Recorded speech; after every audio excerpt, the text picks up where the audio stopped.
Bienvenidos a Vive el Agua. El agua es vida y no se privatizará la vida. Este es el programa institucional de Sintra-EMS de Subdirectiva Bogotá, organización sindical con 80 años de lucha en la defensa del patrimonio público de los colombianos y, por supuesto, en defensa de los derechos de los trabajadores. Aquí comenzamos. Quédese con nosotros. Sintra-EMS Subdirectiva Bogotá le brinda asesoría jurídica a sus afiliados. Recuerda que puede solicitar asesoría laboral y disciplinaria con la doctora Claudia Correa los martes de 9 de la mañana a 12 del día y asesoría penal con el doctor Orlando Bernal los viernes de 9 de la mañana a 12 del día en la sede sindical de Sintra-EMS Subdirectiva Bogotá. Sintra-EMS de Subdirectiva Bogotá, siempre con temas de interés y de actualidad para ustedes. Sintra-EMS Subdirectiva Bogotá y su programa institucional Vive el Agua acompañaron la consulta popular realizada en Fusagasugá con un resultado del 99% por el no, siendo este un mandato rotundo en rechazo al fracking y la minería a gran escala. Fusagasugá es el primer municipio en decidir a través de este mecanismo ciudadano luego de que la Corte Constitucional manifestara que el subsuelo le pertenece al Estado. Digamos, el comunicado que sacó la Corte de suspensión de las consultas, pues la gente se ha movilizado, se suspendió la de San Bernardo, ahora está en Vilo, se dice que es el Estado el que puede tomar las decisiones sobre el subsuelo. Nosotros decimos que no, el subsuelo hace parte de la tierra, sin el subsuelo no podríamos sembrar, no podría correr el agua por las cuencas, estamos en un ecosistema estratégico, es el páramo más grande del mundo. Es una estrella de agua, es una estrella fluvial que abastece ríos del Orinoco y a la gran madre Río Grande de la Magdalena. Entonces, pues claramente tenemos que protegerlo. El fracking sí es una técnica contaminante, utiliza unas cantidades exorbitantes de agua. El fracturamiento para buscar gas y petróleo no convencional, de manera no convencional, implica la ruptura de la roca madre y eso hace que los acuíferos se profundicen, es decir, las lagunas que son parte de este complejo se irían por las vetas que se forman abajo en el subsuelo y además de eso el agua se contamina, sale contaminada pues porque le echan químicos radioactivos. Entonces, agua sí, petróleo no. Sintra-EMS Subdirectiva Bogotá participó activamente en toda la campaña por el no en la consulta, mediante videos informativos y pedagógicos, los cuales fueron difundidos en el programa Vive el Agua y en todas las redes sociales. Además, trabajó conjuntamente con la Subdirectiva Fusagasugá con el préstamo del globo publicitario, entre otras actividades. Sintra-EMS de Subdirectiva Bogotá, comprometida con la defensa del medio ambiente y de los recursos hídricos, se ha metido fuertemente en apoyar la consulta popular que todos los líderes sociales y las empresas públicas y privadas han venido apoyando desde la ciudad de Fusagasugá para decirle no a la explotación minera. ¿Por qué? Pues porque la explotación minera en esta región estaría afectando ostensiblemente todo el tema del páramo de Sumapaz, y el páramo de Sumapaz ha sido considerado como uno de los páramos más grandes del mundo. Por eso Sintra-EMS de Subdirectiva Bogotá se encuentra presente el día de hoy en la ciudad de Fusagasugá, invitando a los amigos, pensionados, trabajadores, familia de ellos que viven en esta ciudad para que se apoye y se respalde el no a la explotación minera. La clave de esta lucha en Fusagasugá, a la que se sumó Sintra-EMS de Subdirectiva Bogotá y Subdirectiva Fusagasugá, es la defensa y protección del páramo de Sumapaz, dado que los bloques petroleros COR 33 y COR 4 podrían afectar el ecosistema que le suministra agua a toda la región. Como hemos visto en emisiones anteriores de nuestro programa, el fracking es una alternativa de extracción de recursos minerales del subsuelo en la cual se fractura la roca. Esto compromete seriamente la calidad de nuestro recurso hídrico subterráneo. Igualmente, este tipo de prácticas a nivel de la nación vienen generando unas alternativas depredadoras contra los ecosistemas. Como toda explotación minera, la depredación que se hace, si bien el subsuelo, según lo que se ha venido planteando, es de la nación, el área donde se hace la explotación corresponde a un elemento que es altamente vulnerado, porque todos los subproductos que se generan allí tienen que ser tratados y muy pocas veces las medidas de mitigación que se colocan para el tratamiento de estos son realmente efectivas, dejando un daño gravísimo en el territorio. Asimismo, a través de las consultas populares como la que nos encontramos hoy aquí en el municipio de Fusagasugá, el pueblo se manifiesta ante este grave flagelo que se le da a nuestros recursos naturales. Es así como nosotros debemos propender porque esto sea normado, regulado y esa actividad extractiva se genere de una forma que no impacte nuestros ecosistemas. Hay energías alternativas que el pueblo ya las conoce, la nación ya las conoce, mediante las cuales el uso de hidrocarburos puede ser mitigado, no tiene que ser utilizado, las energías eólicas, las energías eléctricas. Por eso, a través de las consultas populares, se logra que nosotros nos concienticemos como pueblo, como municipio, como nación, para que no se den este tipo de alternativas. Ahora bien, en la extracción por medio de la alternativa del fracking, como bien es sabido y como se ha divulgado ampliamente, para hacer este tipo de extracción se utilizan una cantidad de químicos con unas concentraciones extremadamente altas, como lo vimos en capítulos anteriores, que al no ser manejadas y al no poder ser biodegradadas quedan en el ambiente. No existe un tratamiento que les permita manipular de forma adecuada esto. Los municipios se ven abocados a tener que tratar con este subproducto de la explotación petrolera. Al no tener elementos que permitan que ese subproducto sea debidamente almacenado, tratado, degradado, queda en el ambiente. Entonces nos encontramos también ante la disyuntiva con las petroleras o con las entidades de explotación minera, de que dicen que mantienen estos subproductos y les van a dar un tratamiento adecuado, lo cual a la luz de las diferentes prácticas que se han dado en el país no es tan cierto, pues dichos subproductos quedan en las piscinas, quedan en estas zonas que quedan inhabilitadas de por vida, porque un suelo que ha sido contaminado con este tipo de elementos no puede ser recuperado fácilmente. Asimismo, cuando estos tipos de productos los metemos en el subsuelo, lógicamente estos productos no van a poder ser manejados porque, como se ha sabido, el fracking es la fracturación de la roca. ¿Quién da la seguridad de que esa fracturación de esa roca va a poder ser controlada en el subsuelo? Estamos hablando de que se extienden de forma lateral después de que bajan 1, 2, 3 kilómetros, se extienden 1, 2, 3 kilómetros hacia los laterales. ¿Quién puede manejar y dar la garantía de que todos estos subproductos altamente contaminantes no van a llegar a contaminar nuestras aguas subterráneas? Asimismo, ya existe cualquier cantidad de estudios, una muy buena cantidad de estudios a nivel internacional, que indica que el fracturamiento de las rocas también está incidiendo en la sismicidad de las zonas.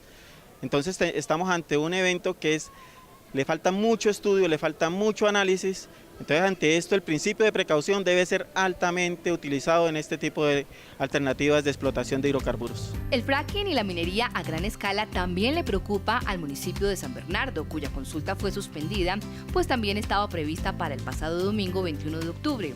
Asimismo, ocurre con las comunidades de los municipios de Arbeláez, Pandi y Pasca, que vienen realizando campañas en rechazo a las actividades extractivistas a gran escala. Y en el caso específico de Fusagasugá, la consulta, además de ser un tema del páramo y regional, también tiene un aspecto muy importante, y es que en el año 2013 se dio una licencia para una explotación aquí de un cerro Pico de Plata. Y en ese cerro de Plata hay 21 acederos que surte gran parte y beneficia de Fusagasugá. Hay 2 ríos que nacen ahí y van al Sumapaz, entonces ustedes entienden que no es solamente un tema de Fusagasugá, sino también un aspecto muy importante con respecto a la influencia que tiene que ver este servicio tan importante como es el agua. De un total de 39.377 ciudadanos que votaron la consulta, 202 lo hicieron por el sí y 39.175 ciudadanos votaron por el no.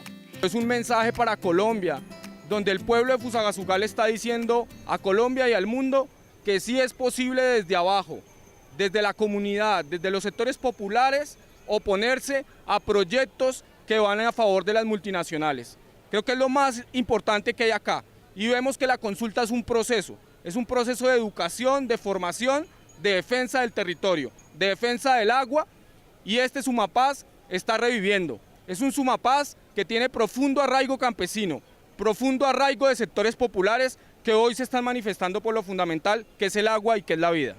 Aquí hay proyectos de pequeña y mediana minería que también hay que atacar, y hay que atacarlos a través del plan de ordenamiento territorial del municipio, y hay que definir un acuerdo municipal que le garantice eso a los habitantes de Fusagasugá. ¿Qué sigue también? Estar con los compañeros hermanos de San Bernardo. Vamos a estar con ellos allá, luchando jurídicamente en las calles donde toque para que se dé la consulta de San Bernardo. Y así sucesivamente en todo el territorio del Sumapaz, porque todos los proyectos mineros abarcan la región del Sumapaz. Sintraemse, Subdirectiva Bogotá, viene adelantando masivamente campañas informativas y pedagógicas sobre los peligros e impactos ambientales de las prácticas como el fracturamiento hidráulico de la lutita, mejor conocido como fracking. Si tiene compromisos pendientes con el pago de su factura, recuerde que puede acercarse a los puntos de atención al usuario de la empresa de acueducto y alcantarillado de Bogotá.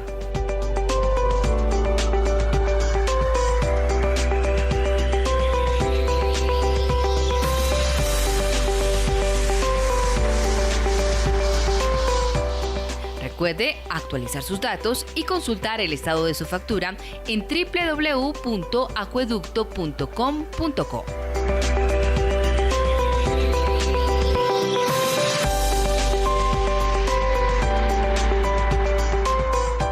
En Vive el Agua les presentamos los cortes de agua programados para la próxima semana.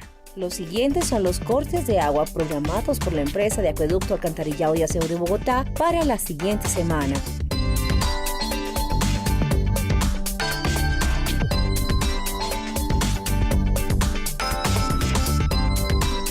Mantenga en perfecto estado las instalaciones internas del agua potable y aguas residuales, tuberías, grifos y sanitarios, entre otros.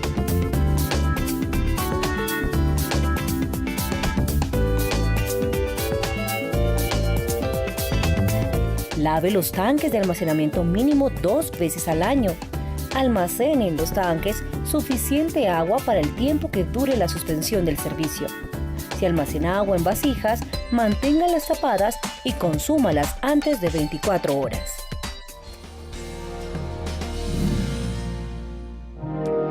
Si deseas consultar fácil y rápidamente la Convención Colectiva de Trabajo de Sintraemse, Subdirectiva Bogotá, ahora puedes hacerlo desde tu celular. Descarga ya la aplicación Sintraemse en Google Play y autentica tu acceso a través del código QR que aparece al respaldo de tu carné de afiliado. Momento de hacer una pausa. En Vive el Agua, volvemos.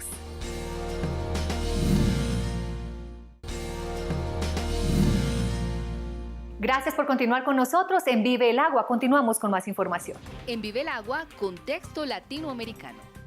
Se encuentra con nosotros el ecuatoriano Pablo Dávalos, docente universitario, economista y exministro del gobierno del presidente Rafael Correa en Ecuador. Señor Dávalos, muy buenos días y bienvenido a Vive el Agua. Cuéntenos cuál fue la clave en el gobierno del presidente Correa para lograr la estabilidad en el país.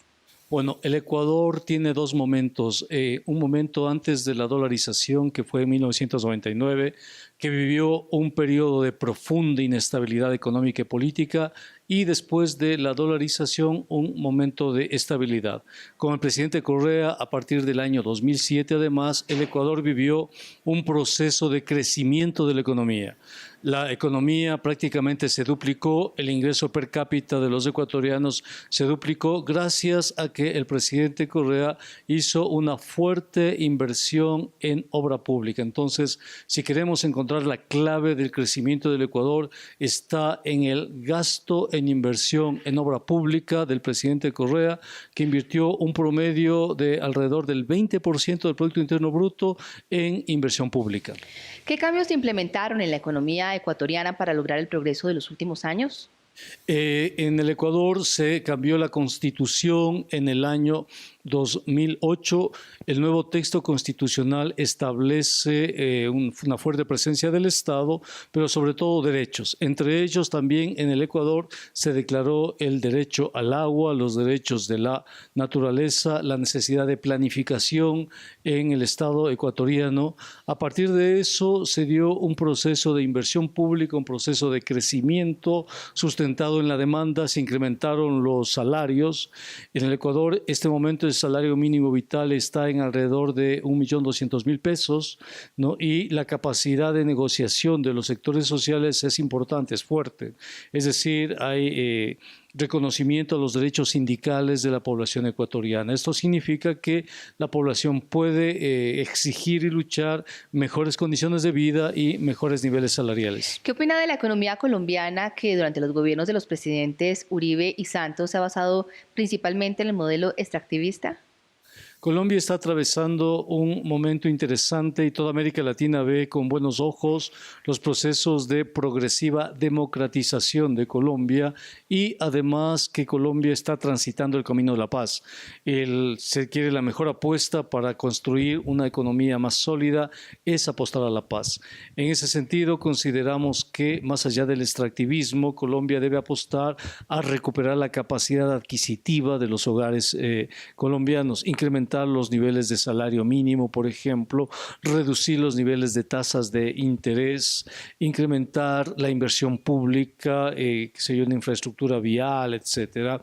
Eso puede permitir que Colombia, de hecho tiene una economía muy importante en el continente, retome el camino de crecimiento, el camino de la equidad, el camino de la democracia, pero lo más importante, que los colombianos cuiden la paz, porque cuando se tiene la paz, una sociedad puede construirse a sí misma y la economía viene después. La economía en condiciones de paz puede crecer. Finalmente, señor Dávalos, ¿qué recomendaciones le hace usted a la economía colombiana? Lo que habíamos dicho, se recomendaría, por ejemplo, reducir la tasa de interés. Se recomendaría incrementar el salario mínimo vital para que se tenga una capacidad de demanda y una capacidad adquisitiva importante. Se recomendaría fortalecer el sector de la economía popular y solidaria, que es un sector importante. Se recomendaría que el Estado invierta mucho en educación. La mejor inversión que se puede hacer es en educación. Invierta mucho en universidades porque ahí está la posibilidad de superar la brecha científico-tecnológica, que invierta en caminos, que invierta en hidroeléctricas y sobre todo que invierta en la paz, que construya un camino de paz, un camino de equidad. Señor Dávalos, muchas gracias por aceptar la invitación de Vive el Agua y siempre bienvenido a Colombia. Sintraems de Subdirectiva Bogotá ratifica su rechazo frente al fracking practicado a la roca generadora o lutita. El profesor Oscar Vanegas nos explica cuáles son esos terribles impactos medioambientales. Volviendo al fracturamiento hidráulico de lutitas, pues vienen gases de metano que se van a liberar a la atmósfera y van a generar un efecto invernadero. El metano tiene 68 veces más efecto invernadero que el CO2. 68 veces más efecto, va a generar veranos atípicos en la zona donde se hace fracturamiento hidráulico. Ya ha ocurrido en Canadá y en Estados Unidos. La NASA con un dron evaluó y encontró que el 78% del efecto invernadero es por el metano del fracturamiento hidráulico de lutitas. Aquí obviamente va a pasar lo mismo y con mayor intensidad porque estamos llenos de fallas naturales por donde el gas va a escapar. No todo el hidrocarburo que está en las lutitas lo que más hay es gas, aquí también hay líquidos, pero no todo va a salir por los pozos, va a salir por las fallas. ¿Y eso quién lo va a detener? Nadie. ¿Dónde va a ir? A la atmósfera. Fíjate que eso va a generar un efecto de invernadero más grande y lógicamente vamos a atentar contra el cambio climático, lo vamos a intensificar y vamos a tener muchos problemas de tipo de fenómenos del niño más graves y fenómenos de la niña más graves aún, que es lo que genera el cambio climático. Entonces ya estamos hablando de una contaminación atmosférica y lógicamente también vienen gases ahí, no solo el metano, sino vienen gases acompañando esos gases como el radón y todo eso. Entonces la problemática es mayúscula, ya llegamos a 7 impactos posibles, ¿no? Puede ser que no se den todos, pero yo creo que aquí en Colombia nos pueden dar todos. La industria petrolera puede cambiar y decir que no va a captar el agua y que va a los campesinos o no le va a robar el agua a los campesinos, sino que va a utilizar agua de pozos convencionales de producción. ¿Sí? Eso puede mitigar ese solo impacto. ¿Sí? Utilizar agua que producen ellos mismos en los otros campos. La arena sí yo no veo que tenga solución. Si la importan de la China o la fabrican sintéticamente, pues entonces ya resolveríamos ese segundo problema. Los químicos puede ser que los cambien. Los químicos ahorita en Estados Unidos están apostando por otros ingredientes naturales, biodegradables, también podemos mitigar eso.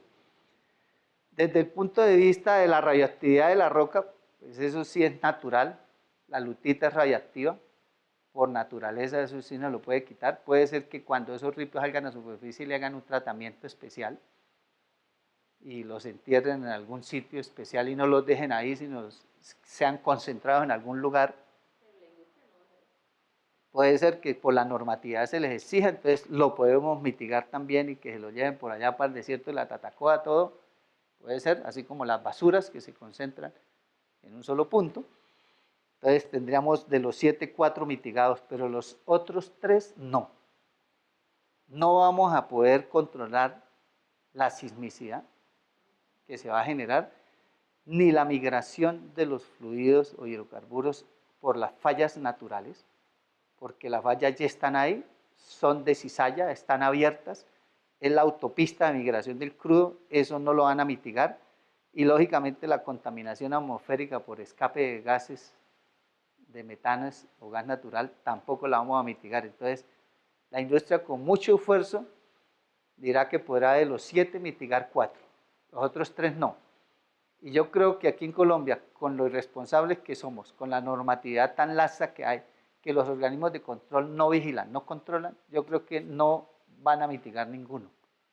¿Sí? Por lo cual lo mejor es prohibirlo porque estamos en un sitio no apto para el fracturamiento hidráulico. Si no estuviéramos donde estamos geológicamente, se podría hacer.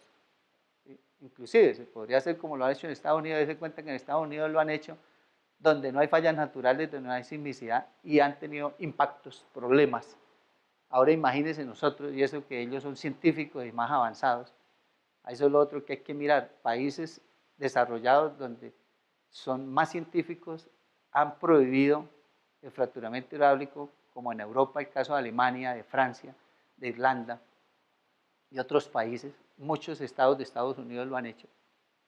Si ellos prefieren seguir importando hidrocarburos que hacer el fracturamiento para garantizar la autosuficiencia, dicen no, mejor importamos, es porque a ellos pues, tienen más conciencia ambiental, les importa más el medio ambiente y la salud de su población que la codicia económica de sacar un recurso que vale menos que lo que se está tentando con sacarlos. El agua vale más que el petróleo, uno no puede echarle petróleo a la olla ni puede bañarse con petróleo. Y lógicamente aquí en Colombia el contrato es una concesión donde no nos deja nada a nosotros, los impuestos se los perdonamos casi todos, no tenemos garantizado el suministro interno porque el contrato les da a ellos libre disponibilidad del hidrocarburo y si nos lo venden hay que pagárselo a precios internacionales. Entonces sale lo mismo que tenerlo que importar. Es falso de que nos tengamos solo hidrocarburos para 5 años, ese cuento lo tienen desde hace 40 años, desde cuando yo empecé a estudiar en la UIS vienen hablando de que tenemos crudo para 5 años. Es una estrategia política. ¿Sí? Lógico, hablan de reservas probadas y desarrolladas, que son las que ya se pueden comercializar porque hay pozos, facilidades de superficie, líneas de flujo, oleoductos. Pero recuerde que el factor de recobro es solo el 17% según la Agencia Nacional de Hidrocarburos. O sea que lo que se ha descubierto solo se ha sacado el 17%. ¿Qué significa eso? Que el 83% está abajo. En Estados Unidos han llegado a extraer el 60%, ese es el factor de recobro de Estados Unidos. Pero no nos basemos en Estados Unidos, comparémoslo con el promedio mundial. El factor de recobro promedio mundial es de 40%. Si hemos extraído 8.500 millones de barriles, y esos 8.500 millones de barriles representan, lógicamente, el 17% que dice la NH, eso significa que abajo todavía hay pues, más de 50.000 millones de barriles, de los cuales si aumentamos el factor de recobro con tecnología de punta, como lo ha hecho Estados Unidos, aprovechando los precios altos, que hace que eso sea rentable, y le aplicamos mejor al recobro mejorado, ¿sí? Si nosotros hacemos eso y aumentamos el factor de recobro del 17 al 40% promedio mundial, estamos hablando de sacar más o menos, pues estamos hablando de casi que duplicar, o sea, sacar unos 10.000 millones de barriles más, y si tenemos ahorita pues 1.500 millones de barriles para 5 años, entonces 10.000 millones de barriles sería multiplicar eso por 7 más o menos, estaríamos hablando de 5 por 7, 35, tenemos crudo, allá abajo tenemos crudo descubierto por desarrollar para 35 años. Y para el cierre, invitarlos, por supuesto, a que nos acompañen el próximo domingo de 8 a 8:30 de la mañana aquí en el Canal 13. Esto es Vive el Agua es vida y no se privatizará la vida. ¡Feliz domingo!